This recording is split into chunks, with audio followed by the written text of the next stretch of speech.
I came to return my mother's ring. Your mother's ring?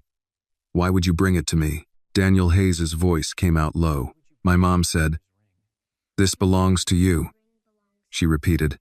Daniel exhaled slowly, his gaze narrowing just slightly. Let me see it. Annie slowly opened her hand. A gold ring rested in her palm. He reached forward, almost without thinking, and picked it up. The metal was warm from her skin, light in his fingers, and yet it carried a weight he hadn't felt in years. He turned it slowly, a faint mark along the inside band. He remembered exactly when it happened. "Lena," he murmured under his breath. The air shifted. "Daniel." Victoria's voice cut in cleanly. She stepped forward from behind him, her eyes shifting to the ring in his hand, and something cold flickered across her face. Before Daniel could react, she reached out and snatched the ring from his fingers. "That doesn't belong here," she said. Daniel's hand remained suspended in the air for a moment, fingers still slightly curled. "Give it back," he said quietly. Victoria ignored him. Instead, she turned her attention to Annie, lowering herself just enough to meet the girl at eye level. "So," Victoria said smoothly, "you're Lena's daughter." Annie nodded once. Victoria studied her for a second longer than necessary, then tilted her head slightly. "Tell me something," she continued, her tone calm, almost polite. "Why didn't your mother come herself?" A small pause. Then, without raising her voice, "I assumed she had already sold it, to pay for her treatment." Annie's fingers tightened against the hem of her sleeve. "She wanted to come," Annie said quietly, "but she can't." Victoria's brows lifted faintly. "Can't?" Daniel stepped in before Annie could say more. "What do you mean she can't?" he asked, his voice lower now, more focused. "What's wrong with her?" Annie looked at him, then down at the floor for a brief second, as if choosing how much to say. "She's sick," Annie answered. Daniel's jaw tightened. "Sick how?" "She gets tired all the time," Annie said. "And her legs don't work like before. She can't walk far anymore." Daniel felt something press against his chest. "And she sent you?" he asked. Annie nodded. She said, "It was important," Annie replied. "She said I had to bring it myself." Victoria let out a soft, controlled breath, straightening as she did. "How touching," she said.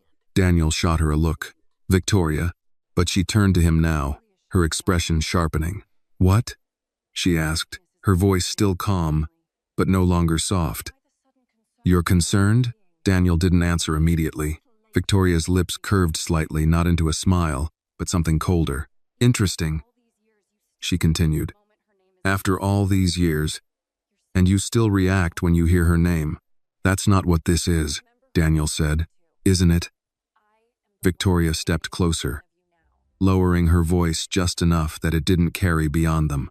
"Because from where I'm standing, it looks like you're standing here holding on to a memory while your wife is right in front of you." Daniel's expression hardened. "You went to her," he said. "I handled a situation," Victoria replied. "You humiliated her. I corrected a mistake." Annie stood very still between them, clutching her hands together. "She brought a picture," Annie said suddenly. Both adults turned toward her. "A picture of my mom." "And you," Annie continued, looking at Daniel. "She showed my mother that photo." Daniel felt the words land deeper than anything Victoria had said. "She told my mom she had 2 days," Annie added, "to think and bring the ring back." "And if she didn't?" Daniel asked quietly. Annie hesitated, then answered, "She said things would get worse." Victoria didn't deny it. She didn't need to. Daniel's gaze dropped briefly, then lifted again, this time steadier, colder. "Give me the ring," he said. Victoria held his eyes for a long second. Then, slowly, she placed it back into his hand. "You're still thinking about her," she said. "After everything, after building this life." Daniel didn't respond. "You're standing here, asking about her health," Victoria continued, "while completely ignoring me. That's not what I'm doing, isn't it?" Her voice tightened slightly now. "Because it feels like I'm the only one in this room who understands what this is." Daniel's hand closed around the ring. "This," Victoria said, gesturing lightly toward Annie, "is the past. And the past doesn't belong here." Annie looked up at Daniel. "My mom said," she began softly. "Once I give that back," she hesitated, then finished. She can finally rest. Daniel's hand was still closed around the ring, as if loosening his grip might let something slip away that he wasn't ready to face. "Sir," it was Mrs. Carter. Her voice was gentle, but it carried enough weight to reach him. Daniel blinked once, then turned slightly. "When you're ready," she said. "We should move this somewhere more private." He followed her gaze. Annie was still standing exactly where she had been, her small frame steady, her eyes quietly watching him, not impatient, not afraid, just waiting. Victoria had already stepped aside, her expression unreadable now, but her silence was louder than anything she had said. Daniel nodded once. "Come with me," he said to Annie. Daniel stood near the front, one hand in his pocket, the other still holding the ring. Annie stood beside Mrs. Carter, her hands folded neatly in front of her, her posture careful. When the doors opened, they stepped into Daniel's private office, floor-to-ceiling windows, dark wood, a view of the city that most people would never see from this height. Daniel walked straight to his desk, then stopped. For a moment, he just stood there, staring at nothing. "Sit," he said finally, gesturing toward the chair across from him. Annie shook her head. "I'll get it dirty," she said. Daniel frowned slightly. "It's leather." "It's still nice," she replied quietly. Mrs. Carter moved closer. "You can sit, child." "It's all right." Annie hesitated, then slowly climbed into the chair, sitting on the very edge, her feet not even reaching the floor. Daniel watched her for a second longer than necessary, then sat down across from her. The ring was still in his hand. He placed it on the desk between them. "How old are you?" he asked. 6. "You came here alone?" "Yes, sir." "Stop calling me sir," Daniel said automatically. Annie nodded. Daniel exhaled quietly, then leaned back slightly in his chair. "How far did you walk?" he asked. "I don't know," she said. "A long time. Did anyone help you?" "No." Daniel glanced briefly at Mrs. Carter, then back at Annie. "Your mother," he said slowly. "Lena. How long has she been sick?" Annie looked at the ring for a moment before answering. "A while." "That's not an answer." She hesitated, then spoke more carefully. "Since last year," she said. "It got worse after winter." Daniel felt something tighten in his chest again. "Has she seen a doctor?" "Yes." "And?" Annie's fingers moved slightly in her lap, pressing against each other. "They said she needs treatment," she replied. Daniel waited. "And?" he pressed. Annie looked up at him this time. "They said it costs too much." If this story touched your heart, take a moment to like this video and share your thoughts in the comments about where you are watching from. And if you believe in stories that stand for truth and justice, don't forget to subscribe to the channel so you never miss what comes next. Daniel leaned back, his jaw tightening. "What kind of treatment?" he asked. Annie shook her head. "I don't know the name," she said. "But she gets very tired. And sometimes she can't breathe right. And her legs, they don't listen to her anymore." Daniel closed his eyes for a brief second. "And she still refused to sell this?" he asked, nodding toward the ring. Annie looked at it too, then nodded. "She said it wasn't just gold," Annie replied. "What did she say it was?" Annie's voice softened. "A promise." Daniel looked away. "She should have sold it," he said quietly. Annie didn't respond right away. Then, "She said some things aren't meant to be saved like that," Annie answered. Daniel let out a slow breath. "That's not how the world works. It is for her," Annie said. Mrs. Carter stepped forward slightly. "Would you like something to eat?" she asked Annie gently. Annie shook her head. "I already ate," she said. Daniel's eyes flicked back to her. "What did you eat?" "A sandwich." "When?" "Before I came. That was hours ago." Annie didn't argue, didn't correct him. She just looked down at her hands again. Daniel stared at her for a moment, then reached for the phone on his desk. "Send something up," he said. Simple. He hung up before anyone could respond. Annie shifted slightly in the chair. "I didn't ask what you need," Daniel said. Annie went still. "I want to understand something," he said, his voice more controlled now. "Your mother knew who I was. She knew where I worked. Why didn't she come to me before?" Annie didn't answer immediately. She thought about it, really thought, then said, "She said you had your life." Daniel frowned. "What does that mean?" She said, "She wasn't part of it anymore." The words landed clean. Daniel's fingers curled slightly against the desk. "And now she sends you?" he asked. Annie shook her head. "No," she said again. She didn't want to. Then why are you here? Annie looked at the ring, then back at him. Because someone told her she had to give it back, she said. Daniel's expression darkened. And she believed that? She believed it would stop trouble, Annie replied. Daniel let out a short, humorless breath. You don't know anything about me. Annie shrugged slightly. My mom said people show who they are when they don't have to be nice, she said. Daniel stared at her for a long moment, then looked away. A knock came at the door. Mrs. Carter opened it just enough to take the tray sandwich, fries, a glass of milk. She placed it gently on the table beside Annie. Go on, she said softly. Annie hesitated, then slid off the chair and moved to the table. She sat down carefully and began to eat. Daniel watched her without meaning to, watched the way she broke the sandwich in half, set one piece aside. For later? He asked. Annie nodded. In case? She said. Daniel looked away quickly. He reached for the ring again. Daniel closed his hand around the ring, tighter this time. And for the first time in years, Daniel Hayes began to realize this situation wasn't something he could simply fix with money. Daniel didn't return to his desk after Annie finished eating. He stood by the window instead, hands in his pockets, looking down at a city that suddenly felt unfamiliar. From this height, everything always made sense. Movement was predictable. People were patterns. Problems had solutions, clean, measurable, controlled. But behind him, a 6-year-old girl sat quietly in his office, folding a napkin with careful precision, as if she had been taught that even small things mattered. Daniel could hear the faint rustle of paper, then silence again. Too much silence. He turned. Annie had finished eating. The plate was pushed neatly to one side. The glass of milk was empty. The sandwich, half of it, was wrapped carefully and placed beside the plate, just like before. She sat with her hands in her lap, waiting, not asking, not moving. Daniel walked back slowly. You can eat the rest, he said.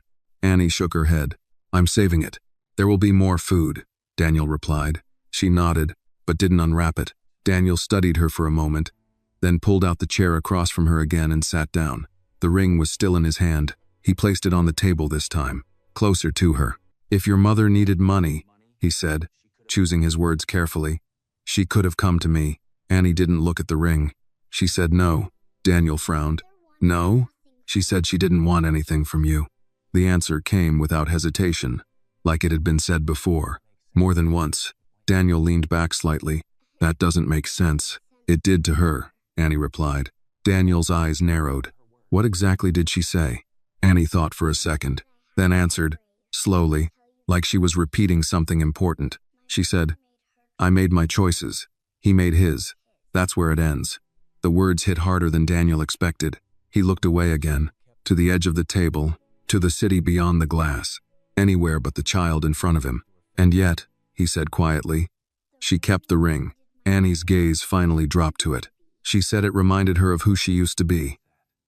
Annie answered. Daniel's fingers tightened slightly against the armrest. And who was that? Annie hesitated, then said, someone who believed in promises. Silence, not empty, heavy. Daniel reached for the ring again, turned it slowly between his fingers. You said someone came to your house, he said. After that, what happened? Annie's posture shifted slightly. Not fear, but something close. My mom got very quiet, she said. Daniel didn't interrupt. She held the picture for a long time, Annie continued. Then she put it away. Did she say anything about me? Annie nodded. She said, you wouldn't remember. Daniel's grip on the ring tightened. She said that? He asked. Yes. Daniel let out a slow breath through his nose. That's not true, he said. But even as the words left him, they didn't sound convincing. Annie looked at him, not accusing, not doubtful, just watching. She also said, Annie added softly, that remembering wouldn't change anything. That one stayed. Daniel leaned forward, resting his forearms on the table. What about your father? He asked. The question came more abruptly than intended. Annie blinked, then looked down. I don't know him, she said. Daniel paused. She never told you? Annie shook her head. She said it didn't matter. Daniel sat back again. A quiet tension settled into his shoulders. Does it matter to you? He asked. Annie didn't answer right away. She looked at the table, at her hands, at the edge of the napkin she had folded so carefully. Then she said, I have my mom. The answer was simple, complete. Daniel nodded slowly. Of course, that was enough for her. It had to be. Another silence stretched between them. This one longer, more complicated. Daniel glanced at Mrs. Carter, who had remained quietly near the door, observing without intruding. Have someone check on the address she came from, he said. Mrs. Carter nodded. Yes, sir. Annie looked up. You're going to my house? She asked. Daniel shook his head slightly. No. A pause. Not yet.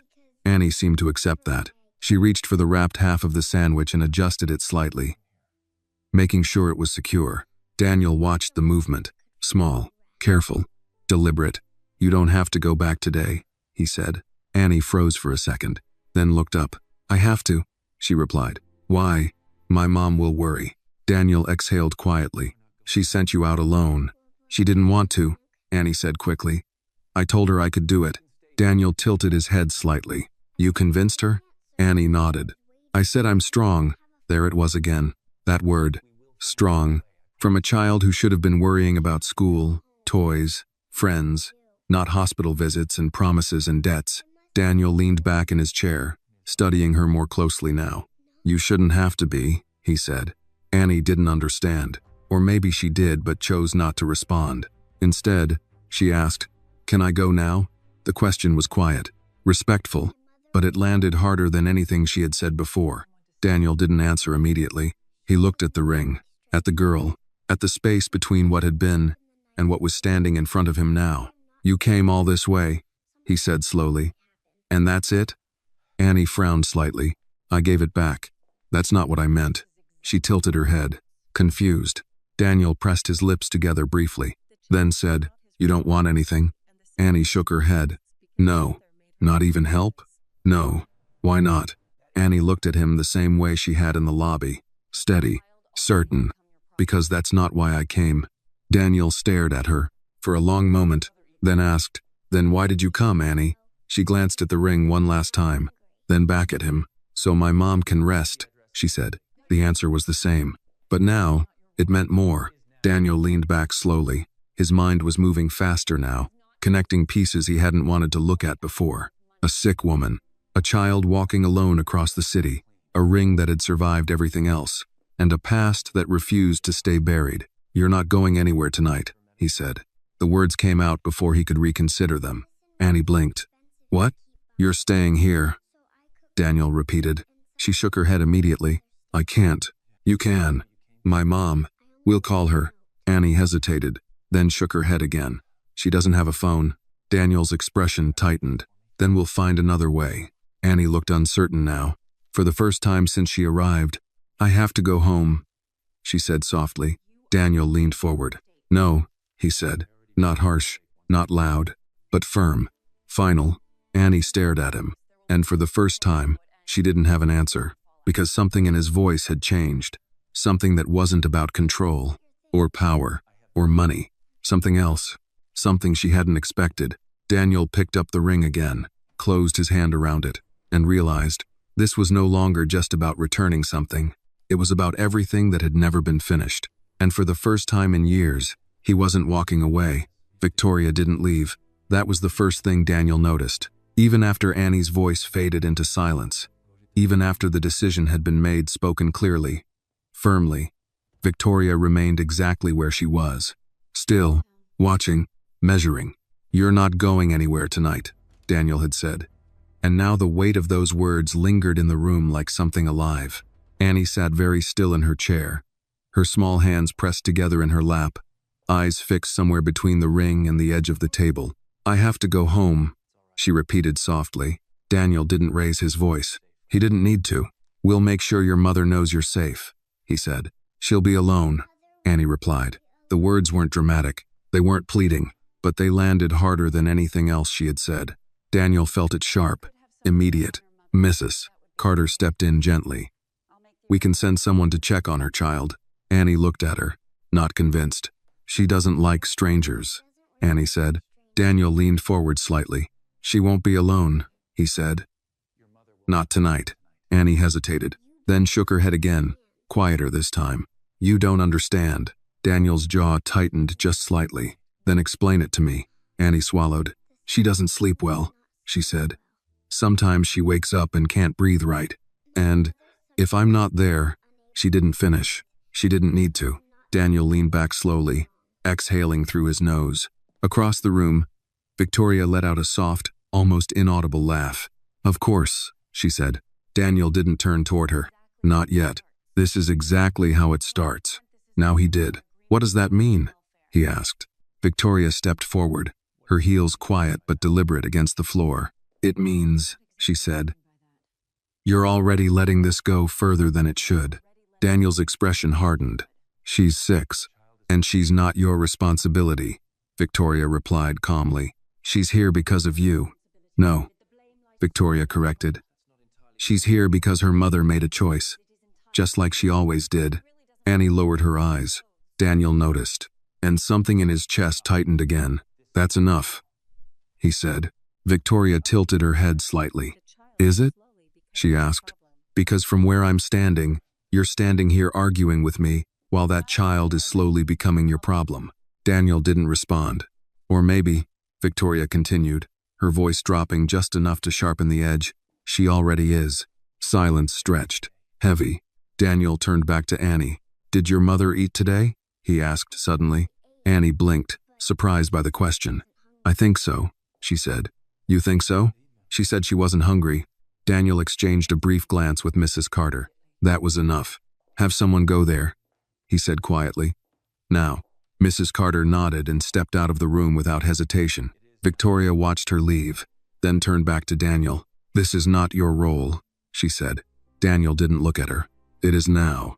The answer came without hesitation, without calculation, and that more than anything caught Victoria off guard. For the first time, her composure shifted, just slightly. You don't even know what you're stepping into, she said. Daniel's gaze moved back to the ring in his hand. I do, he replied. No, Victoria said. You don't. She stepped closer. This isn't a business deal, Daniel. You don't get to control the outcome. You don't get to fix it with money and walk away clean. Daniel's grip tightened around the ring. I'm not trying to walk away. Victoria studied him. Longer this time, more carefully. And that's exactly the problem, she said. Behind them, Annie shifted slightly in her chair. Quiet, almost invisible, but not entirely. Daniel turned back to her. Come here, he said. Annie hesitated, then slowly stood and walked toward him. He crouched down slightly, not all the way, but enough to meet her closer to eye level. When was the last time your mom saw a doctor? He asked. Annie thought. A few weeks ago, she said. Did they give her anything? Medicine? A little, Annie replied, but she said it's too expensive to keep going. Daniel nodded slowly. And you've been taking care of her? Annie nodded. I make soup, she said. And I help her stand up sometimes. The words were simple, but they hit like something much heavier. Daniel looked at her for a long moment, then asked quietly, Does she know you're here? Annie hesitated, then shook her head. I left a note. That did it. Daniel stood up. Where is the address? He asked. Annie blinked. In my pocket. Give it to me. She reached into her coat and pulled out a folded piece of paper, slightly worn from being handled too many times. Daniel took it, opened it, read it once, then again. A part of the city he knew well, but not in the way Annie did, not from the inside. Victoria watched him. Don't, she said. Daniel didn't look up. You don't need to go there. I'm not asking. You're making a mistake. Daniel folded the paper carefully, slid it into his pocket, then finally met her gaze. I already did that once, he said. Victoria's expression hardened. This is different. No, Daniel replied. It's exactly the same. Silence. The kind that doesn't break easily. Victoria straightened, stepped back. If you walk into this, she said, there's no controlling how it ends. Daniel nodded slightly. I know. And if this gets out, I don't care. That stopped her, completely. For a brief second, Victoria said nothing, because that answer didn't belong to the man she had built a life with. You will, she said finally. When it costs you something. Daniel didn't respond, because he already knew. It would. He turned to Annie. Get your things. Annie blinked. I don't have anything. Daniel glanced at the half sandwich still wrapped on the table. Take that. She nodded, picked it up carefully, held it like something important. Daniel walked toward the door, then stopped, turned back once more, looked at Victoria. For a moment, there was something unspoken between them. History, power, control, and something else. Something beginning to crack. "I'll be back," he said. Victoria didn't answer. She just watched him, watched as he opened the door, watched as Annie followed him, small, quiet, but no longer alone. And as the door closed behind them, Victoria Hayes stood in the silence of the office and realized something she hadn't expected. For the first time, she was no longer the one in control. The elevator doors closed with a soft, final sound. Daniel didn't press the button immediately. For a brief second, he just stood there, staring at his own reflection in the mirrored wall, sharp suit, controlled posture. A man who had spent decades mastering the art of distance. Beside him, Annie stood quietly, clutching the wrapped half sandwich in both hands like it mattered more than anything else she owned. "Do you get in elevators often?" Daniel asked. Annie shook her head. "No." He nodded once and pressed the button for the underground garage. The descent was smooth, silent, too quiet. "You're not afraid?" he asked after a moment. Annie looked up at him. "I was," she said. "Before?" She nodded. "And now?" Annie thought about it, then said, "I think you're trying to help." Daniel didn't respond, because he wasn't sure if that was true yet. The doors opened. The garage stretched out beneath them, concrete, polished, rows of black cars lined like obedient soldiers. Daniel led the way without looking back. Annie followed. His driver, Thomas, was already standing beside the car, door open, posture straight. "Sir," Thomas greeted. Daniel nodded once. "We're heading downtown," he said, then paused. "I'll give you the address." Thomas glanced briefly at Annie, just once, then back at Daniel. "No questions?" "Yes, sir." Annie climbed into the back seat carefully, as if she wasn't sure she was allowed to touch anything.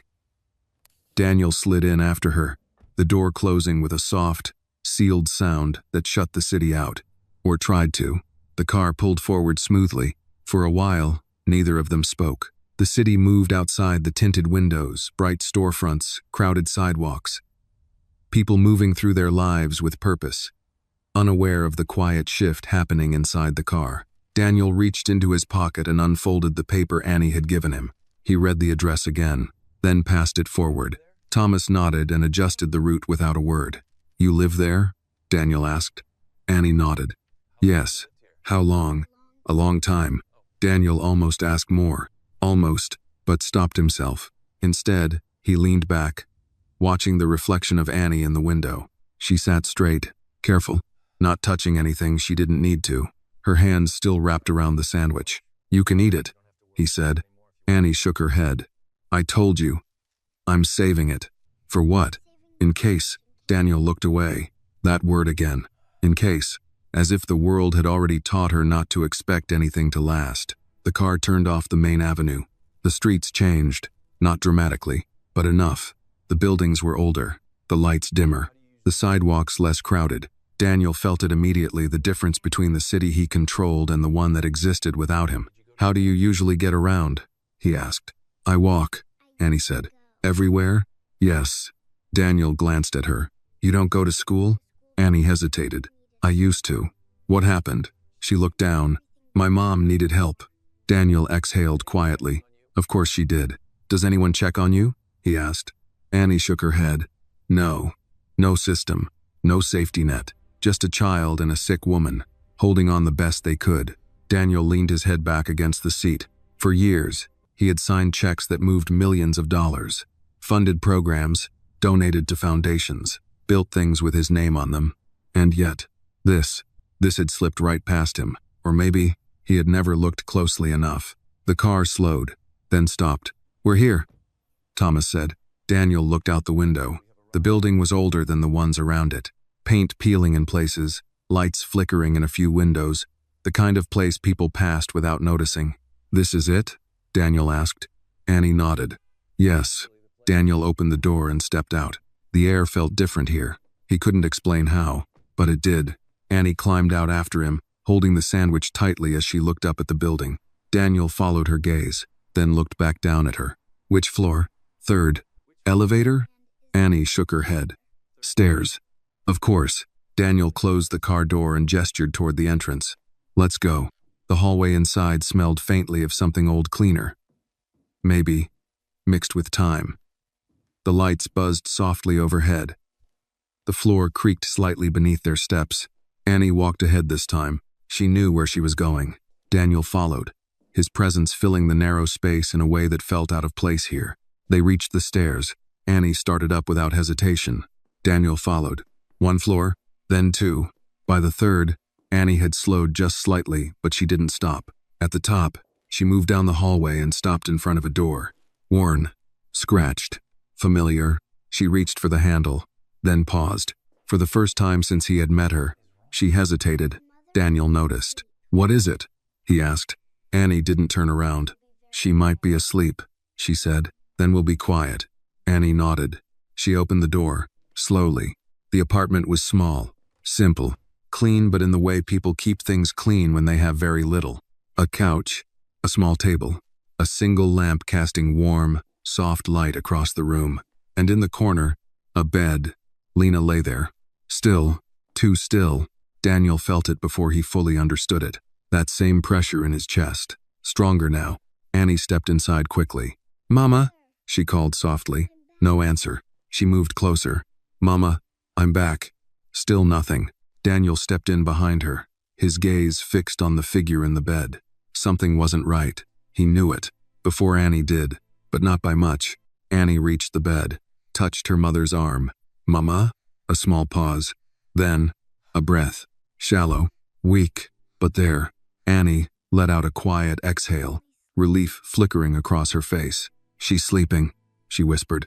Daniel didn't answer, because he was looking at Lena, really looking, and for the first time in years, he wasn't seeing a memory. He was seeing the cost of it. Annie didn't notice the silence the way Daniel did. To her, it wasn't unusual. It wasn't alarming.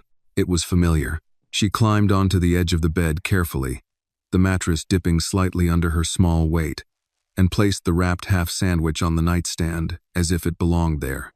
"I brought this," she said softly. For later. Lena didn't respond, but her chest rose barely, fell again. Daniel stepped closer, slowly. Every instinct in him, trained, controlled, calculated, was telling him to assess, to understand, to fix. But this wasn't a boardroom. There was no spreadsheet for this, no clean solution, just a woman lying in a narrow bed, her face pale, her breathing uneven, and a child who had learned to interpret silence as normal. "How long has she been like this?" Daniel asked quietly. Annie didn't look at him. "Some days are worse," she said. "That's not what I asked." Annie hesitated, then answered, "Since last week." Daniel's jaw tightened. "And you didn't call anyone?" Annie shook her head. "She doesn't like hospitals." "That's not an answer." "She said they don't help if you don't have money," Annie replied. There it was again. Simple, direct, unarguable. Daniel exhaled slowly and stepped closer to the bed. He looked down at Lena, really looked this time. Her hair was thinner than he remembered, her face sharper, the softness replaced by something worn down over time.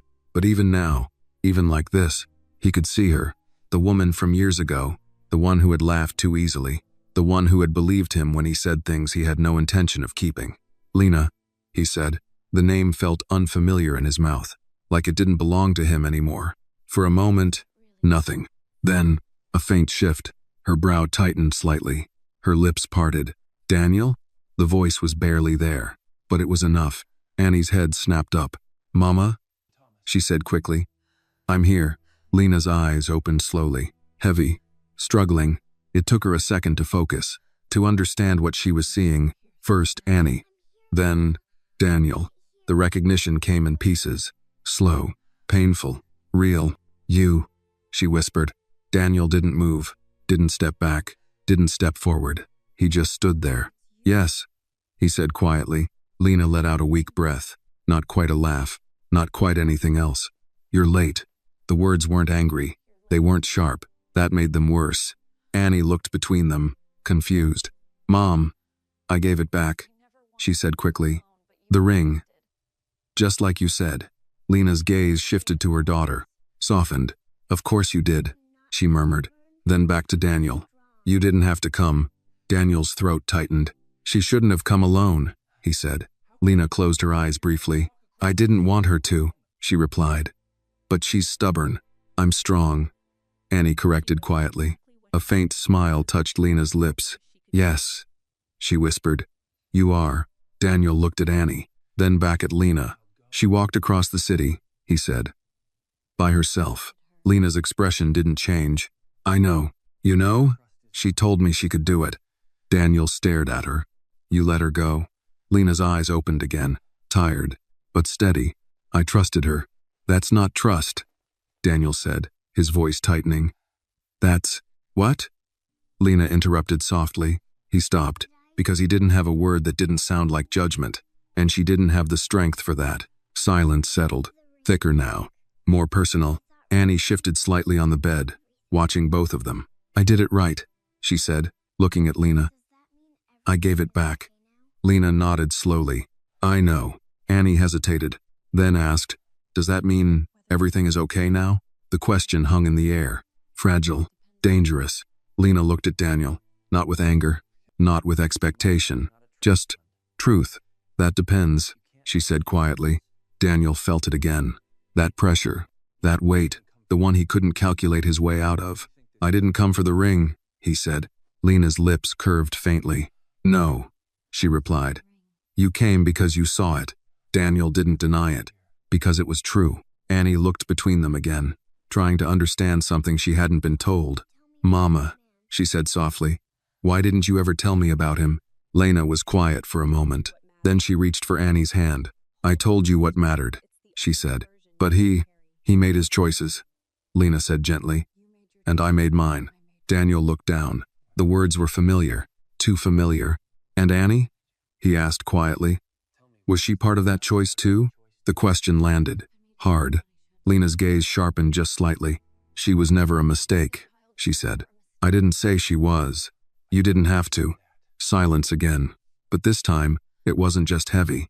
It was loaded. Years of it. Unspoken. Unresolved. Annie squeezed her mother's hand. I'm here, she said softly. Lena looked at her, then back at Daniel. You should go, she said. Daniel didn't move. She needs rest, Lena added. So do you, he replied. I've had worse days. Daniel's jaw tightened. That's not the point. No, Lena said quietly. It never was. Another pause. Longer this time. Then Daniel stepped closer to the bed. Not too close, but closer than before. I'm getting a doctor, he said. Lena shook her head. No, that's not a suggestion. It is to me. Daniel's voice hardened. You need treatment. And you think I don't know that? Lena asked. Her voice didn't rise, but it cut. Clean. Precise. I know exactly what I need, she continued. And I know what it costs. Daniel didn't respond, because he knew too. And for the first time, money didn't feel like power. It felt like something else. Too late. Annie looked between them. Mom, she said. Maybe we should.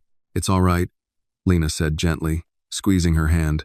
Then to Daniel, you don't get to fix this. The words landed, final, but Daniel didn't step back. Not this time. Watch me, he said quietly. Lena held his gaze. For a long moment, then, something shifted. Not acceptance, not forgiveness, but something close to exhaustion. Annie leaned slightly against her mother. I'm tired, she whispered. Lena brushed her fingers lightly through Annie's hair. I know.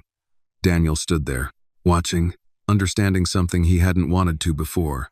This wasn't just about the past, or the ring, or even Lena. This was about everything that had been left behind, everything that had grown in the space he walked away from. And now, it was all here, in one small room, with nowhere left to hide. Daniel straightened slightly, then said, I'm not leaving. Not tonight. Not this time. And for the first time, no one argued. Daniel didn't sleep. He sat in the narrow chair by the window, elbows resting on his knees, hands loosely clasped, staring at nothing in particular while the city outside moved through its quiet, distant rhythm. The apartment had settled into stillness. Annie lay curled beside her mother, one small arm draped across Lena's side as if anchoring her to the world. The half sandwich was gone, eaten in careful bites before sleep claimed her. Mr. Buttons rested under her chin, worn and trusted. Lena's breathing remained shallow, uneven. Every few minutes, Daniel found himself listening for it. counting it, as if silence might mean something final. He had spent years in rooms where silence meant power. Here, it meant something else entirely. Fragility, time, regret. He leaned back slightly, exhaling through his nose. In the dim light, Lena's face softened in sleep. The tension that had held her expression together earlier had eased, leaving behind something quieter, more vulnerable. And for the first time in years, Daniel allowed himself to remember. Not the way memory usually came to him, controlled, distant, filed away, but raw, unfiltered. Lena standing in a kitchen that smelled like coffee and cheap paint, laughing at something small, calling his name like it belonged to her. He closed his eyes briefly. That life felt like it had belonged to someone else, someone weaker, someone who had believed that love could survive pressure. He had been wrong. A soft sound pulled him back. Annie shifted slightly in her sleep. "Mama," she murmured. Lena didn't wake, but her hand moved instinctively, resting lightly against Annie's back. Even now, even like this, Daniel watched the gesture, felt something tighten in his chest. This was what he had walked away from. Not just Lena, not just a relationship, but this, the quiet, invisible thread between two people who belonged to each other without question. He stood slowly, careful not to make noise, walked toward the small kitchen, opened the cabinet. Empty, mostly, a few cans, a box of crackers, nothing that resembled stability. He closed it again, pulled out his phone, stared at the screen. There were names he could call, doctors, hospitals, people who would move quickly, efficiently, without asking questions, people who solved problems. But Lena's voice echoed in his mind. "You don't get to fix this." Daniel's jaw tightened. He dialed anyway. The line rang once, twice. "Mr. Hayes," a calm voice answered. "Is everything all right?" "No," Daniel said. A pause. Then, "What do you need?" Daniel turned slightly, glancing back toward the bed. At Annie, at Lena. "I need a doctor," he said quietly. "Now." There was no hesitation on the other end. "I'll have someone there within the hour." Daniel ended the call, slipped the phone back into his pocket. For a moment, he stood there, listening again, waiting. When he returned to the main room, Lena's eyes were open, watching him. "You don't listen well," she said softly. Daniel didn't flinch. No. Annie was still asleep, unaware. Lena shifted slightly, wincing at the effort. "You called someone," she said. "Yes. I told you not to." "I know." Silence. Not angry, not loud, just tired. "You always did what you wanted," Lena murmured. Daniel stepped closer. "And you always pretended you didn't need anything," he replied. Her lips curved faintly. "That's not pretending. That's survival." Lena didn't argue, because he wasn't wrong, but neither was she. "You think money fixes this?" she said after a moment. Daniel shook his head. "No." "Then what are you doing here?" The question lingered. Simple, unavoidable. Daniel looked at Annie, then back at Lena. "I don't know," he said honestly. Lena studied him, longer this time, searching for something. Maybe the man she used to know. Maybe proof that he was still the same. Maybe proof that he wasn't. "You're too late," she said quietly. Daniel nodded. "I know." The admission came without defense, without explanation, just truth. "And yet," Lena added, "you're still here." "Yes." "Why?" Daniel didn't answer immediately, because there wasn't a clean answer, not one that made sense, not one that erased what had already been done. Finally, he said, "Because she came to find me." Lena followed his gaze to Annie, still sleeping, still holding on. "She shouldn't have had to," Lena said. "No," Daniel agreed. "She shouldn't have." Silence again. Then, a knock at the door. Sharp, out of place. Daniel straightened immediately. Lena's eyes narrowed slightly. "Who is that?" she asked. "The doctor," Daniel replied. "You don't even know if I want that." "I know you need it." Another knock. Daniel moved toward the door, opened it. A man in his early 50s stood there, composed, professional, carrying a medical bag. "Mr. Hayes," he said with a nod. "Come in." The doctor stepped inside, taking in the room quickly, efficient eyes, trained to assess. His gaze landed on Lena, then Annie, then back to Daniel. "No hospital?" he asked quietly. "Not tonight." The doctor nodded. Understood. He approached the bed slowly. "Ma'am," he said gently. I'm going to take a look at you. All right? Lena didn't respond immediately, then gave a small nod. Annie stirred slightly but didn't wake. The examination was quiet, careful, professional. Daniel stood back, watching every movement, every expression, trying to read what wasn't being said. Finally, the doctor stepped away, his face neutral, but not reassuring. She needs more than this, he said quietly to Daniel. This isn't something you manage at home. I know. She's been sick for a while. Daniel nodded. Yes. The doctor glanced back at Lena, then at Annie. You're out of time, he said.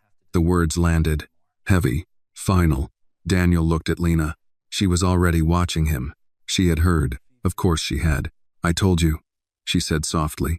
Daniel stepped closer. This time, closer than before. You don't get to decide that alone, he said.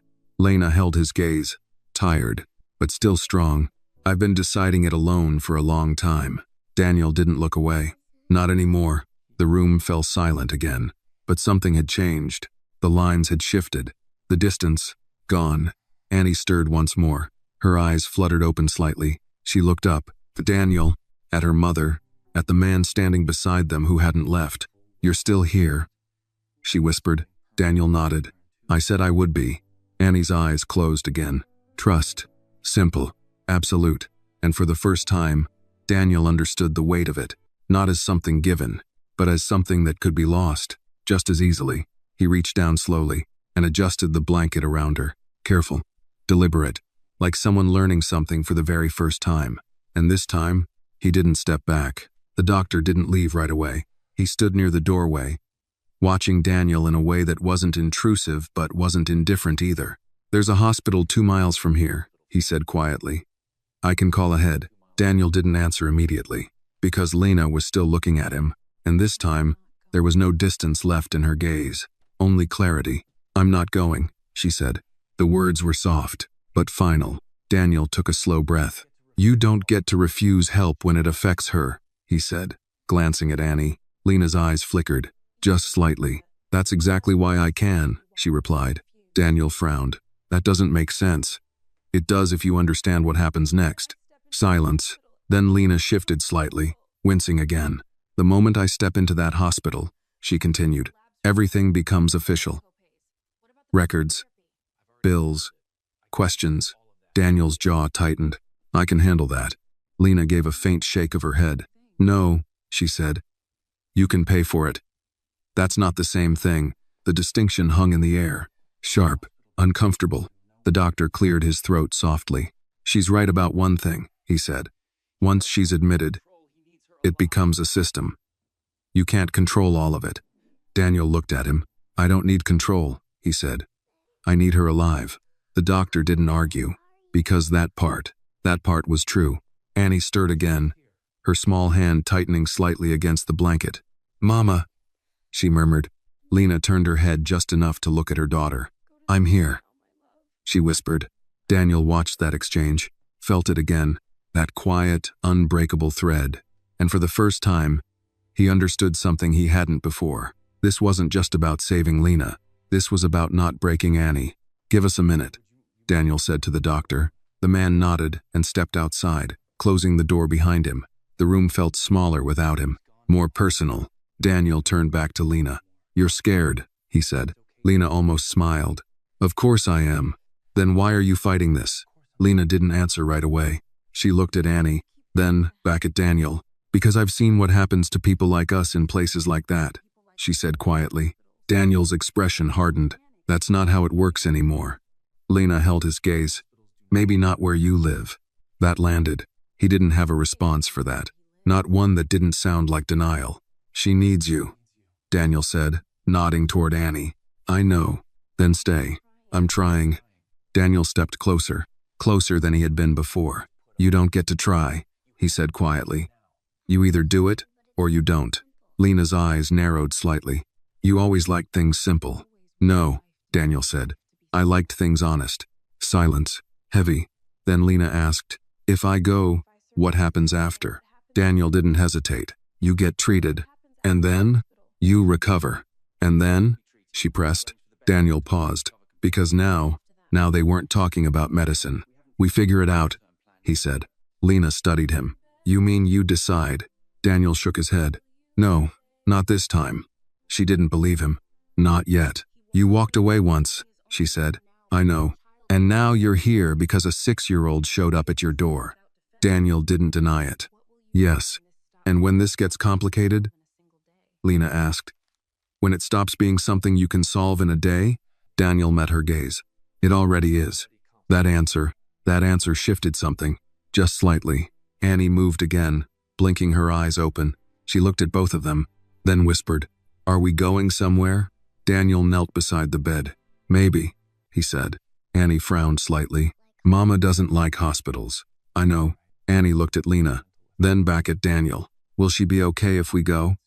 Daniel didn't answer immediately, because this time, he wouldn't lie. She has a better chance, he said. Annie processed that, carefully, then turned to Lena. Mama, we should go. Lena's expression softened. You don't have to be brave all the time, she said gently. I'm not, Annie replied. I'm just asking. That broke something. Not loudly, not dramatically, but enough. Lena closed her eyes briefly, then opened them again, looked at Daniel, and for the first time, there was something different there. Not resistance, not surrender, something in between. All right, she said quietly. Daniel didn't move, didn't react, not outwardly, but inside, something shifted. All right, he repeated. Lena nodded. On one condition. Daniel waited. You don't disappear again. The words were simple, but they carried years inside them. Daniel held her gaze. I won't. Lena studied him, long enough to make sure, then gave a small nod. Then we go. Daniel stood immediately, moved to the door, opened it. The doctor was already there, waiting. She's coming, Daniel said. The man nodded once, relief flickering briefly across his face. I'll call it in. Within minutes, everything began to move, quietly, efficiently, but this time, not cold, not distant. Annie climbed down from the bed, holding on to Mr. Buttons as she watched the adults shift into motion. Daniel helped Lena sit up, carefully, slower than he was used to doing anything.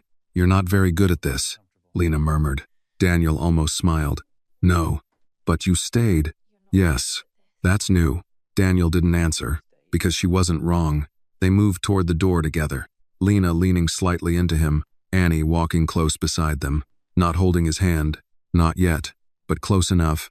As they stepped into the hallway, the world outside felt different, not because it had changed, but because something inside it had. For the first time, this wasn't about control, or power, or fixing something broken. This was about staying, even when it was complicated, even when it cost something. Annie looked up at him as they walked. Mr. Daniel, he glanced down. Yes, you're still coming with us, right? Daniel didn't hesitate. Yes. Annie nodded, satisfied, and as they stepped out into the night, for the first time in years, Daniel Hayes wasn't walking away. He was walking toward something he couldn't control, and choosing it anyway. The hospital lights were too bright. Daniel noticed it the moment they stepped through the sliding doors. Not just bright, but unforgiving. Everything was clean, sterile, controlled, nothing like the apartment they had just left behind. And yet, it didn't feel safer. Annie walked close beside Lena, her small hand gripping the edge of her mother's sleeve, as if letting go even for a second might make everything fall apart again. Daniel stayed on Lena's other side, steady, supporting her weight without making it obvious. Name? The nurse at the front desk asked, already typing. Lena hesitated, just for a moment. Daniel saw it, felt it. Lena Brooks, she said quietly.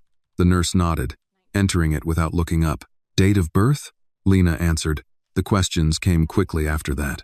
Routine, impersonal, but each one chipped away at something. Daniel stepped in when needed. Calm, direct, insurance, payment, responsibility. The nurse's tone shifted almost instantly, not warmer, but more attentive. Someone will take you back shortly, she said. Daniel nodded once. They moved to the waiting area, rows of plastic chairs, muted television overhead, the quiet hum of people waiting for something they couldn't control. Annie sat between them, still holding Mr. Buttons, still watching everything. Is this where they fix people? She asked softly. Daniel looked at her. They try, he said. Annie nodded. That's good. Simple. Hopeful, too honest. A nurse called Lena's name. They stood. Daniel helped her up again. Annie followed immediately. "I'll come too," she said. The nurse hesitated. "Only one can. She stays with us," Daniel said. No force, no raised voice. But the nurse didn't argue. "All right," she said. They moved through the hallway. White walls, soft footsteps, the quiet urgency of a place that never really slept. They reached a room. Lena was guided onto the bed. Machines, monitors, everything began to attach, measure, track. Annie stood close, watching, not afraid, just learning. Daniel stood at the foot of the bed, out of the way, but not distant. A doctor entered, mid-40s, sharp eyes, professional. He reviewed the chart quickly, then looked at Lena. "How long have you been feeling like this?" Lena gave a faint, tired smile. "Long enough to know I should have come sooner." The doctor didn't smile back. "Symptoms?" She listed them. Short, minimal. Daniel knew there was more. There always was. The doctor nodded. "We're going to run some tests," he said. "Blood work, imaging. We need a full picture." Lena didn't argue. "Not now. Not anymore." "Is she going to be okay?" Annie asked. The doctor paused, looked at her, then at Daniel, then back at Annie. "We're going to do everything we can," he said.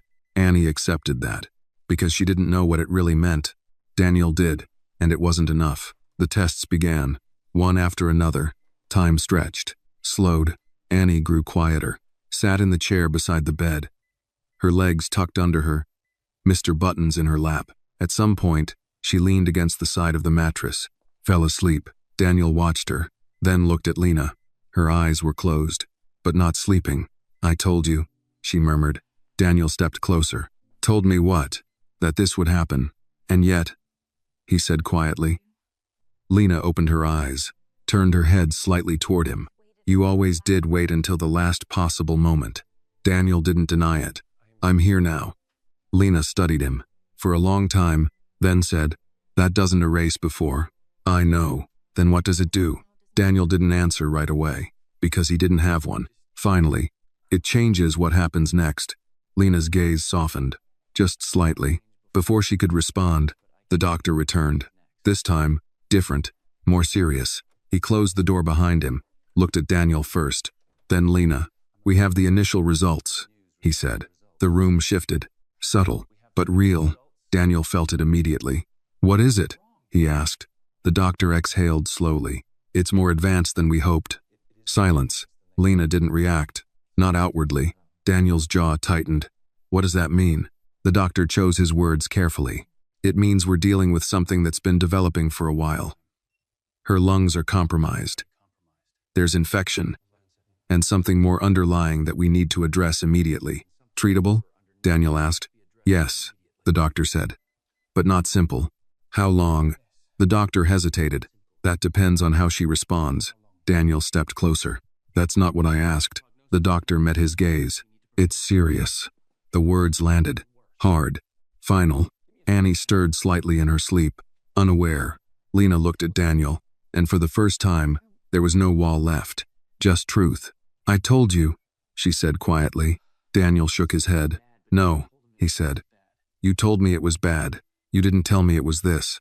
Lena didn't argue, because she hadn't. The doctor spoke again. "We're admitting her," he said. "Starting treatment immediately." Daniel nodded. "Do whatever you need to do." The doctor hesitated, then added, "She's going to need support. Long term. This isn't a quick recovery." Daniel didn't look away. "She has it." The doctor glanced at Annie, then back at Daniel. "Good," he said, and left. The room fell silent again, but this time, it wasn't the same. This silence had weight, a direction, an outcome. Daniel looked at Annie, then at Lena, then back again. "This is where it changes," he said quietly. Lena watched him. "Or where it ends," she replied. Daniel stepped closer. "No," he said, his voice steady now. "Certain.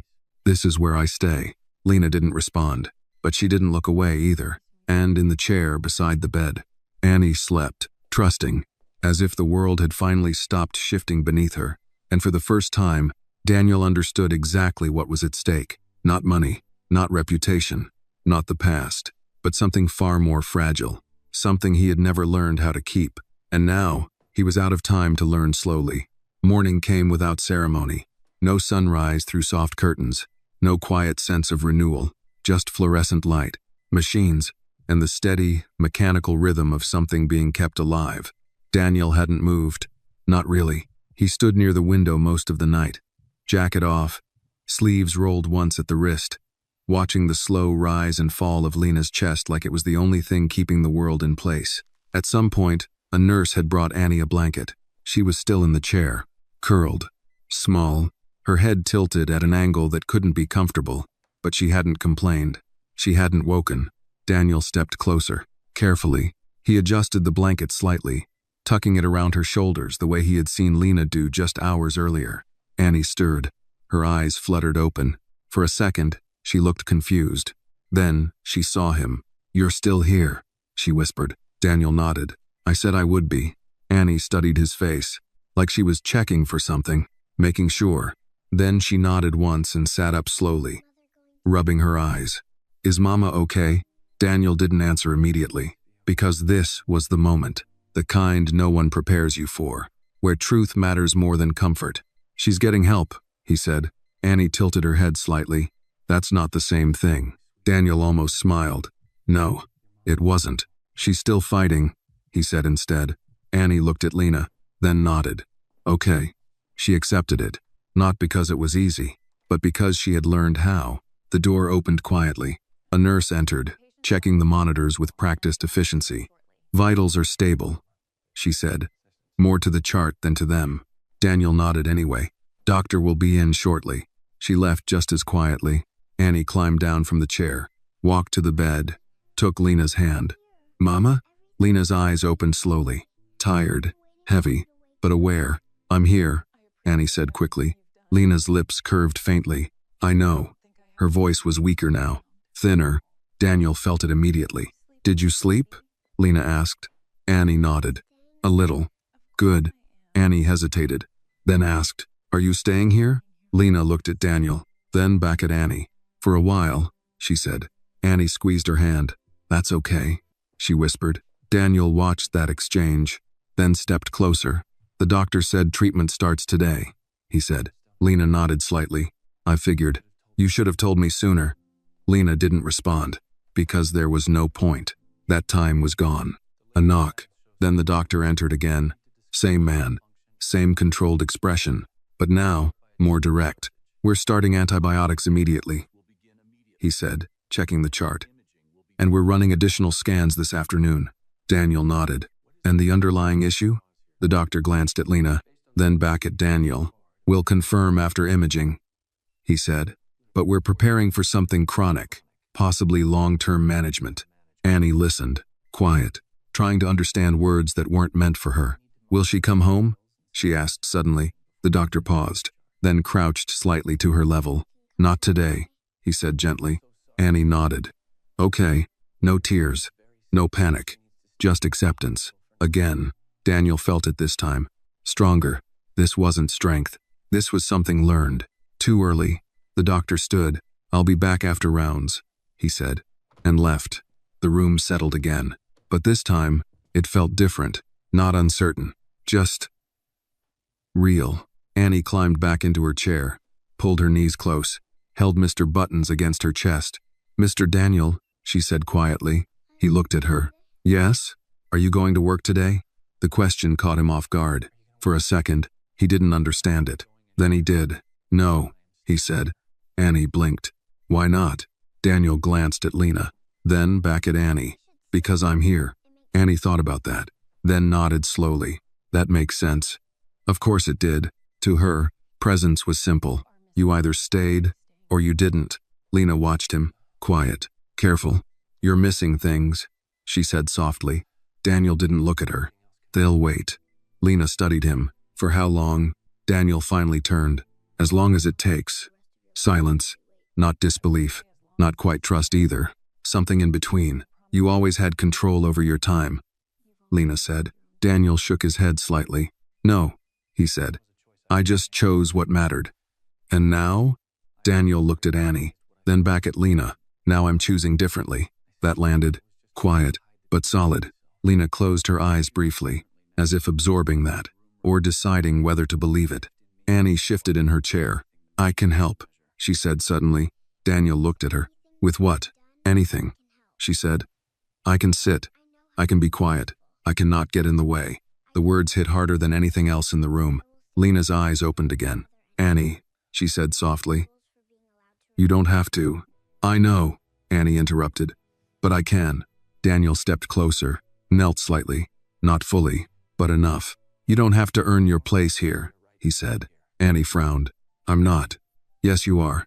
She hesitated, then said, "That's how it works." Daniel shook his head. "Not anymore." Annie looked at him, trying to understand, then glanced at Lena. Lena gave a small, tired nod. "Listen to him," she said. Annie looked back at Daniel, still unsure, but she nodded. "Okay." It wasn't full belief, but it was something. Daniel stood again. The room felt different now, not lighter, but steadier, like something had shifted into place. Outside, the hospital moved through its routine. Doctors, nurses, lives intersecting for brief moments before continuing on. Inside, time slowed, focused. Lena watched Annie. Annie watched Lena. And Daniel, for the first time in a very long time, didn't feel the need to be anywhere else. His phone buzzed in his pocket. He didn't take it out, didn't check it, didn't care. Because, for once, everything that mattered was already in front of him, and he wasn't going to miss it again. By noon, the room had changed. Not in any visible way. The same machines hummed, the same monitors blinked in steady rhythm, but something beneath the surface had shifted. The tests were no longer just tests. They were answers waiting to be spoken, and everyone in the room felt it. Annie sat cross-legged in the chair, a paper cup of apple juice resting carefully in both hands. She hadn't spilled a drop. She hadn't asked for more. She hadn't complained once. Daniel noticed. He noticed everything now. The way she rationed small things. The way she watched adults before speaking. The way she made herself smaller in rooms that didn't belong to her. It wasn't discipline. It was survival. Lena lay still, her eyes half open, following Annie's movements like they were the only thing grounding her. "You should drink it before it gets warm," Lena murmured. Annie nodded and took a small sip, then another. Slow, measured. Daniel turned slightly toward the window, but he wasn't looking outside. He was listening, counting, thinking in ways he hadn't in years. Not about markets, not about decisions that could be undone with money, but about something far less predictable. What came next? The door opened. The doctor returned. This time, no chart in hand, no pretense of routine. Daniel straightened. Lena didn't move. Annie looked up. "Can you step outside for a moment?" the doctor asked gently, glancing at Annie.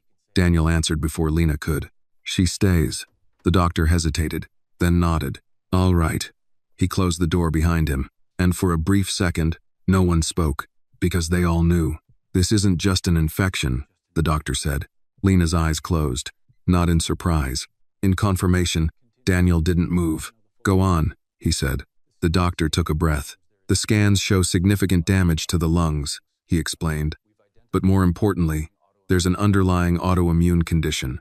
It's been progressing untreated." Silence. Thick. Final. "Can you fix it?" Daniel asked. The doctor chose his words carefully. "We can manage it," he said. "With aggressive treatment, medication, and long-term care, she can stabilize." Daniel stepped forward. "And if we don't?" The doctor didn't hesitate. "It will continue to get worse." Annie's fingers tightened around the cup. "But she's here now." Daniel pressed. "So we treat it?"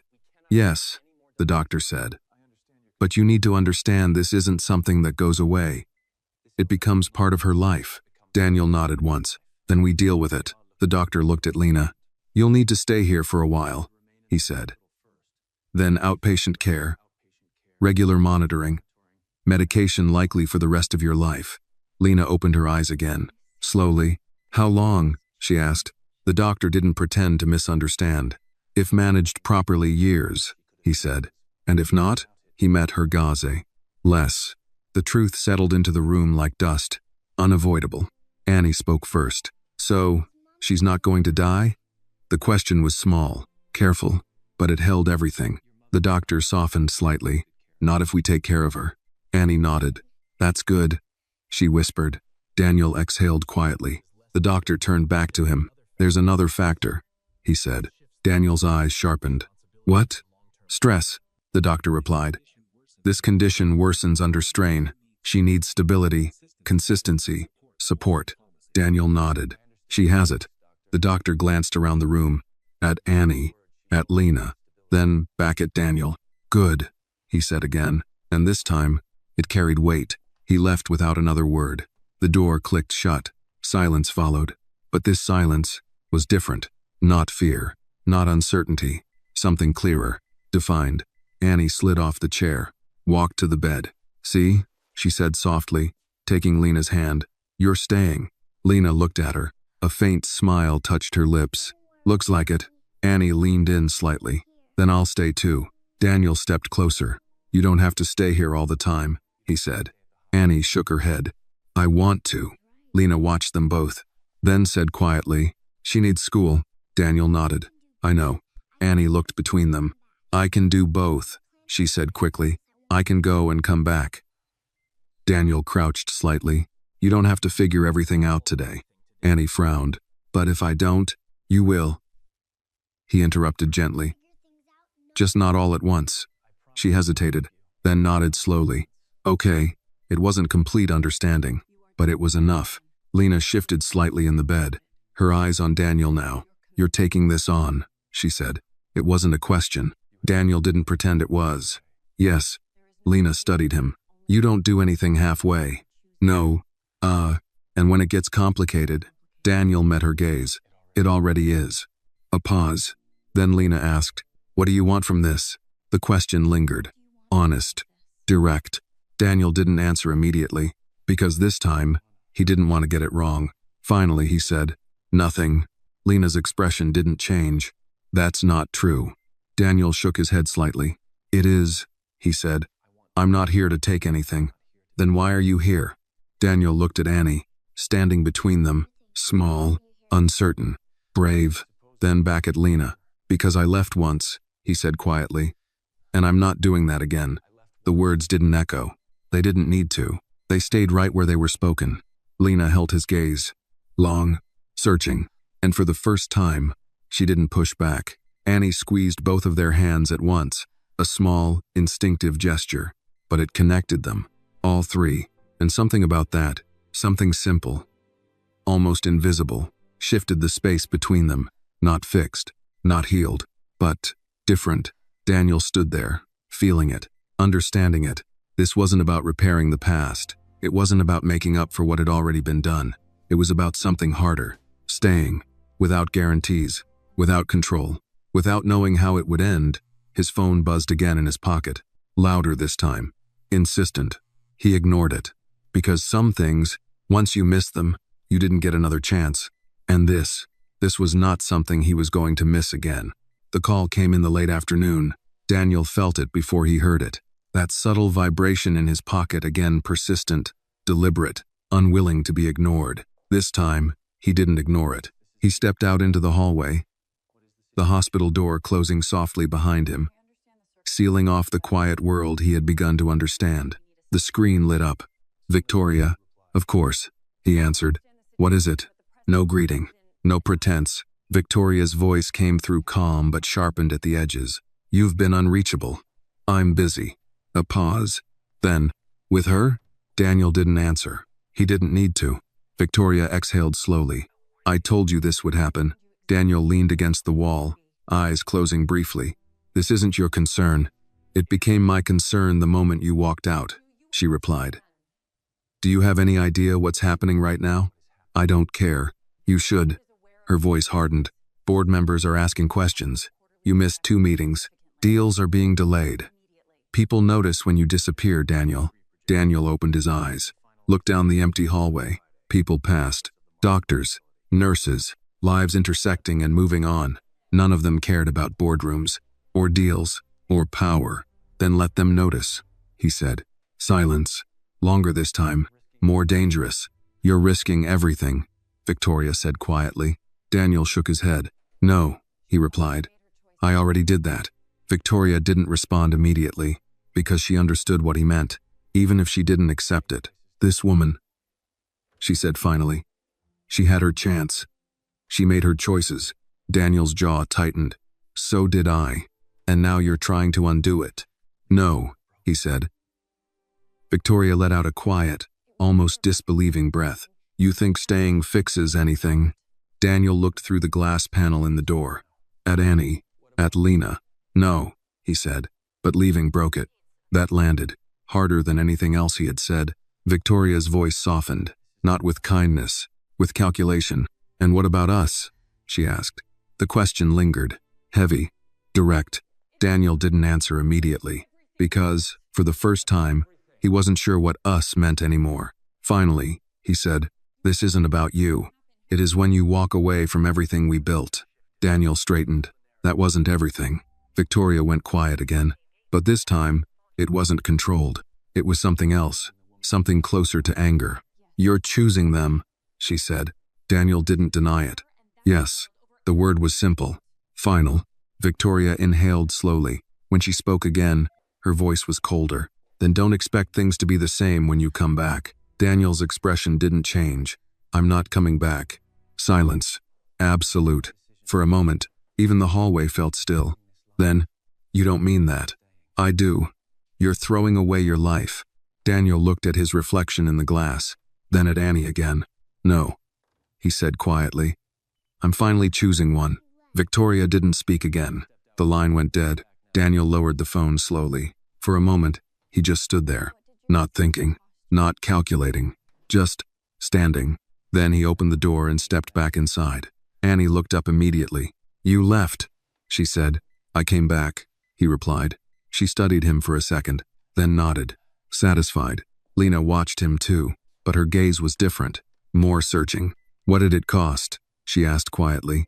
Daniel walked back to the bed, stopped beside her. Everything I thought mattered, he said. Lena held his gaze. And now? Daniel looked at Annie, then back at her. Now I know what does. Lena didn't respond, but something in her expression shifted. Not fully, not completely, but enough. A nurse entered briefly, adjusting the IV, checking the monitor, then leaving again without interrupting the quiet tension in the room. Annie climbed back into her chair. Are we staying here tonight? She asked. Daniel nodded. Yes. She seemed to consider that, then asked, will you be here too? Daniel didn't hesitate. Yes. Annie leaned back slightly, pulling the blanket up again. Okay, she said. Simple. Trusting. Lena watched her daughter, then turned back to Daniel. You can still walk away, she said softly. Daniel shook his head. No, this isn't your responsibility. It is now. Lena studied him. You keep saying that. Because it's true. No, she said gently. Because you want it to be. Daniel didn't argue. Because she wasn't entirely wrong. I should have been here, he said instead. Lena's expression tightened slightly. You weren't. I am now. Silence. Then Lena asked, and when it gets harder? Daniel met her gaze. Then I stay anyway. The answer came without hesitation, without doubt, and that was new.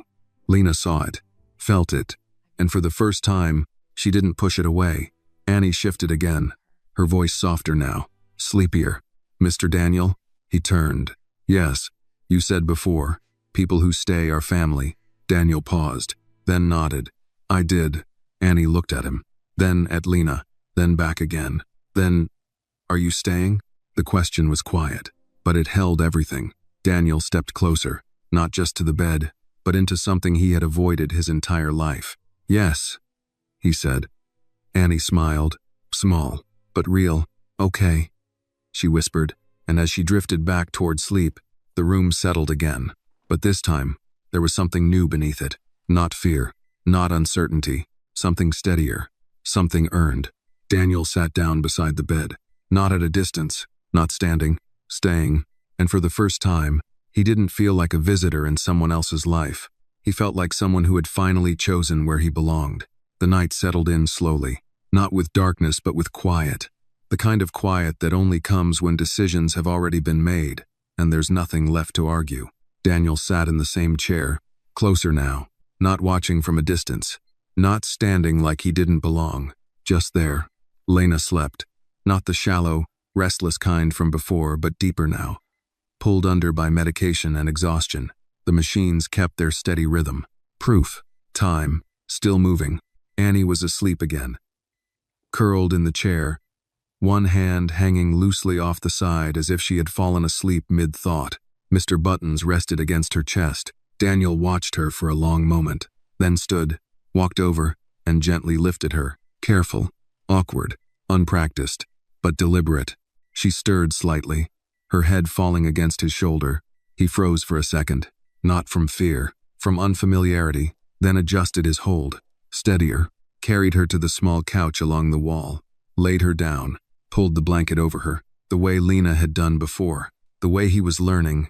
Annie didn't wake, but her fingers found the edge of his sleeve for a brief second, then let go. Trust, even in sleep. Daniel stepped back slowly, watched her, then turned toward the window. The city outside had changed.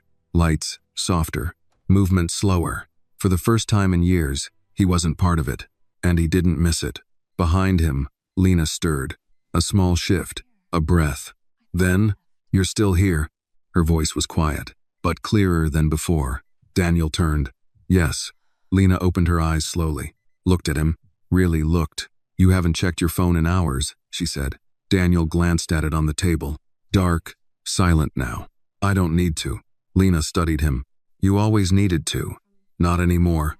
Silence, but not uncomfortable, not sharp, just unfamiliar. "You walked away," Lena said. Daniel didn't deny it. "Yes." From her. "Yes." From everything. Daniel nodded. "Yes." Lena watched him for a long moment, then asked, "Why now?" Daniel stepped closer. Not rushed, not defensive, just honest. "Because she showed up," he said. Lena's gaze flickered toward Annie. Still sleeping, still holding on. "She shouldn't have had to," Lena said. "I know. You keep saying that, because it's the truth." A pause. Then Lena asked, "And what are you going to do with it?" Daniel didn't answer immediately, because this time, the answer mattered. "I stay," he said. Lena's expression didn't change. "Staying isn't enough." Daniel nodded. "I know." "Then what?" He looked at her, then at Annie, then back again. "I learn how," he said. That was different. Not a promise, not a solution, something harder, something real. Lena exhaled slowly. "You always liked control," she murmured. "I liked certainty. And now?" Daniel shook his head slightly. "Now I don't have it." Lena almost smiled. "Good." The word surprised him. She saw that. "You were always too sure of yourself," she said. Too sure of what mattered. Daniel didn't argue, because she was right. "And now?" she asked again. Daniel looked at Annie, then back at Lena. "Now I'm paying attention." Silence. Longer this time, but softer. Lena shifted slightly, wincing again but less than before. "Do you remember the ring?" she asked suddenly. Daniel's eyes moved to her hand. Bare, then back to her face. "Yes. I almost sold it," she said. Daniel didn't react, not outwardly. "When Annie was younger," Lena continued, "there were nights I didn't know how we were going to make it." Daniel's jaw tightened. "But I kept it," she said. "Not because of you." Daniel nodded slowly. "I know. It reminded me of who I used to be," Lena said. "Before everything got smaller." Daniel looked at her. "It wasn't supposed to get smaller," he said. Lena met his gaze. "It always does," she replied. "Unless someone stays." The words settled between them. Clear. Unavoidable. Daniel didn't look away. "I'm here now." Lena held his gaze. "For how long?" Daniel answered without hesitation. "As long as it takes." No conditions. No timeline. Just that. Lena studied him, searching for something. Maybe the old version of him. Maybe the man who had walked away. But she didn't find him. Not completely. Not anymore. Annie stirred on the couch. Her eyes fluttered open. She looked around, disoriented for a second, then saw them. "You're both here," she whispered. Daniel nodded. "Yes." Annie pushed herself up slightly. "Did I fall asleep?" "Yes." She frowned a little. "I didn't mean to." "That's okay," Lena said softly. Annie looked at her, then smiled. Small, relieved. "You look better," she said. Lena reached out weakly. Annie climbed off the couch and moved to the bed, taking her hand again. "I'm getting there," Lena said. Annie nodded, then looked at Daniel. "You stayed," she said again. Daniel met her eyes. I told you I would. Annie studied him, longer this time, then said something quiet, something simple, but something that landed deeper than anything else. People don't usually do that. Daniel didn't answer, because she was right. They didn't, and he hadn't, not before. But now he was. He stepped closer to the bed, close enough to be part of it, not outside it, not observing. Present. Lena looked at him, then at Annie, then back again, and for the first time, there was something like acceptance in her eyes. Not complete, not perfect, but real. You don't get to leave halfway through this, she said. Daniel nodded. I won't. Annie squeezed both of their hands again. This time, stronger, more certain, as if she was holding something together, something fragile, but growing, and in that small hospital room, with machines humming and the city moving somewhere far outside, a different kind of life was beginning. Not built on promises, not built on control, but on something far more difficult and far more honest. Staying. The morning didn't rush in. It arrived slowly, like everything else in that room had learned to do. Soft footsteps in the hallway, muted voices behind closed doors, the steady rhythm of machines that had become, somehow, reassuring instead of frightening. Daniel hadn't left. Not once. Not overnight. Not even for coffee. He stood by the window again, but this time he wasn't watching the city. He was watching the reflection behind him. Lena, resting. Annie, still asleep on the couch. One arm wrapped around Mr. Button's. Her face finally relaxed in a way he hadn't seen before.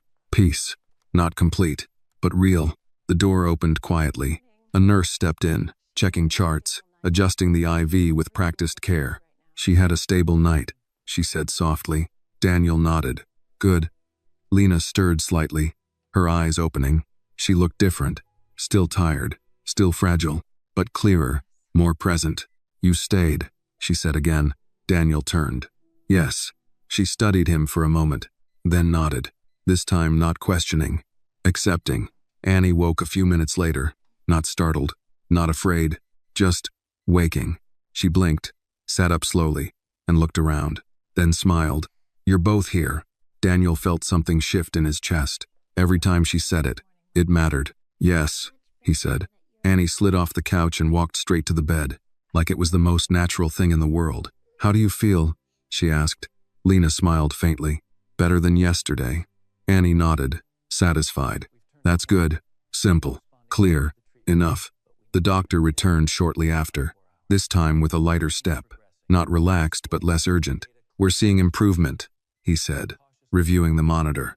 The treatment is working. Slowly, but it's working. Daniel exhaled quietly. Not relief, not fully, but something close. And long term? He asked. The doctor nodded. We'll manage it, he said. Medication, follow-ups, adjustments. It won't be easy, but it's possible. Possible. That word carried weight. Annie looked up. That means she's coming home? The doctor smiled slightly. Not today, he said. But soon. Annie nodded. Okay. No impatience. No frustration. Just trust. The doctor glanced at Daniel. She'll need stability, he said again. A consistent environment. Support. Daniel didn't hesitate. She'll have it. The doctor studied him for a second, then nodded. Good. He left. The room settled again. But this time, it felt different, lighter, not because everything was fixed, but because something had begun. Annie climbed onto the edge of the bed carefully. Not too close. Just enough. Can we go home together? She asked. Lena looked at her, then at Daniel, then back again. Yes, she said softly. Annie smiled, then looked at Daniel. You're coming too, right? Daniel didn't answer immediately. Because this was the moment. Not the hospital, not the crisis, but what came after. The part that required more than staying for a night, more than showing up once. It required something permanent. He stepped closer, close enough to be part of them. Yes, he said. Annie nodded, like she had expected nothing else. Okay, that was it. No celebration, no disbelief, just acceptance. Because to her, it made sense. People who stayed. Lena watched him, carefully. You know what that means, she said. Daniel met her gaze. Yes, this isn't temporary. I know. This isn't something you can walk away from when it gets hard. Daniel didn't look away. I'm not going anywhere. The words were steady, grounded, different from anything he had said before. Lena studied him, searching, and for the first time, she didn't see hesitation. She didn't see distance. She saw someone who understood what it cost, and chose it anyway. Annie reached for both of their hands again, not thinking, not asking, just doing it. Daniel felt her fingers wrap around his, small, warm, certain, and Lena's hand, weaker, but there, connected, 3 points, one line, fragile, but holding. Outside, the city continued, unchanged, busy, unaware, but inside that room, something had shifted permanently. Daniel looked down at Annie, then at Lena, then at their hands, and for the first time in his life, he understood something no deal, no power, no success had ever taught him. Family wasn't built by promises. It wasn't guaranteed by blood. It wasn't secured by control. It was chosen, again, and again, and again, even when it was hard, even when it cost everything, even when there was no certainty it would last. Annie leaned slightly against Lena, careful, gentle, then looked up at Daniel. Mr. Day. Daniel? He smiled faintly. Yes. She hesitated, then asked, Are you happy now? The question caught him off guard, because no one had ever asked him that before. Not like this, not without expectation, not without something behind it. He thought for a moment, not about the past, not about what he had lost, but about what was in front of him. Then he answered, Yes. Annie smiled, satisfied. That's good, she said. And somehow, that mattered more than anything else. Lena closed her eyes again, not from exhaustion this time, from something softer, something closer to peace. Daniel stayed where he was, didn't move, didn't need to, because for the first time, he wasn't waiting for something else. He wasn't planning the next step. He wasn't looking for control. He was exactly where he needed to be, and he knew it. The machines continued their quiet rhythm. The light shifted slowly through the window, and in that small hospital room, a man who had once walked away from everything finally understood what it meant to stay. The story teaches a powerful lesson about the transformative power of compassion, trust, and the choice to stay for others. It reminds us that true family is not defined by blood, wealth, or status, but by the courage to show up, protect, and care for those who depend on us. Sometimes the hardest hearts can learn to love, and the most broken lives can find healing when someone chooses presence over convenience, loyalty over fear, and kindness over indifference. This video is a work of fiction created with the assistance of artificial intelligence. All characters, events, and situations are not real and do not represent any actual people or true stories. The content is intended for storytelling and emotional illustration only.